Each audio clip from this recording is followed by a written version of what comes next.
Hello, ഇന്നൊരു drawing ആണ്. അതിനു മുന്നേ പുതിയ മെമ്പേഴ്സിനെല്ലാം ഒരു ബിഗ് ഹായ് ഉണ്ട്. വളരെ മിനിമലും സിമ്പിളുമായിട്ട് വരയ്ക്കാൻ പറ്റുന്ന ഒന്നാണ് ഇന്നും വരയ്ക്കുന്നത്. ഒരുപാട് ആർട്ടിസ്റ്റുകളുടെ വീഡിയോസിലൊക്കെ ഈ മാസ്കിൻ ടേപ്പൊക്കെ ഒട്ടിച്ച് പെയിൻറ്റ് ചെയ്യുന്ന വീഡിയോസൊക്കെ കണ്ടിട്ടുണ്ട്. അപ്പോൾ ആ ഒരു ഇതിലാണ് ഞാനിതിലും അങ്ങനെ ചെയ്യാമെന്ന് വിചാരിച്ചിട്ട് മാസ്കിൻ ടേപ്പൊക്കെ എടുത്ത് ഒട്ടിച്ചത്. പക്ഷേ പണിപാളലെന്ന് പറഞ്ഞു കഴിഞ്ഞാൽ അങ്ങ് അറ്റത്തെ പണിപാളലാണ് എനിക്ക് കിട്ടിയത്.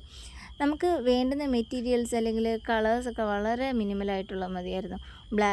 ബ്ലാക്ക് ഞാനത് മൊത്തം അടിച്ചു കൊടുത്തു. പിന്നീട് ബ്ലൂ, ഗ്രീന്, പിന്നെ കുറച്ച് വൈറ്റ്. എൻ്റെ വൈറ്റ് അല്പം കട്ടിയായതായിരുന്നു, അതുകൊണ്ടാണ് അത് അങ്ങനെ ഇരുന്നത്. പിന്നെ ഈ സാധനം ഇത്തിരി വലിച്ചിളക്കിയപ്പോഴാണ് എനിക്ക് പറ്റിയ അബദ്ധം എന്താണെന്ന് മനസ്സിലായത്. ഉണ്ടായിരുന്ന പേപ്പറും കൂടെ കീറിക്കൊണ്ടിങ്ങി വന്നു. പിന്നെ ഒരു വിധത്തിൽ അതിൻ്റെ മണ്ടയിൽ കൂടെ വീണ്ടും ഞാൻ പെയിൻറ്റ് ചെയ്തു. പക്ഷെ അപ്പോൾ ചെയ്യേണ്ടായിരുന്നത് പിന്നീടാണ് ഓർത്തത്. ആ ഒരു ടെൻഷനിൽ ഞാൻ വീണ്ടും അതിൻ്റെ മണ്ടയിൽ കൂടെ അങ്ങ് പെയിൻറ്റ് ചെയ്ത് ഇങ്ങനെ വൈറ്റ് കളറിൽ അങ്ങ് സ്പ്രേ ചെയ്ത് കൊടുത്ത സമയത്ത് ആ ബ്ലാക്കിൻ്റെ മണ്ടയിൽ കൂടെ വീണ്ടും ആയി. പിന്നെ ഒന്നേന്ന് എനിക്ക് കളർ ചെയ്തേണ്ടി വന്നു. അപ്പോൾ ഇഷ്ടപ്പെട്ടാൽ ലൈക്കും കമൻറ്റ് സബ്സ്ക്രൈബ് മാർക്ക്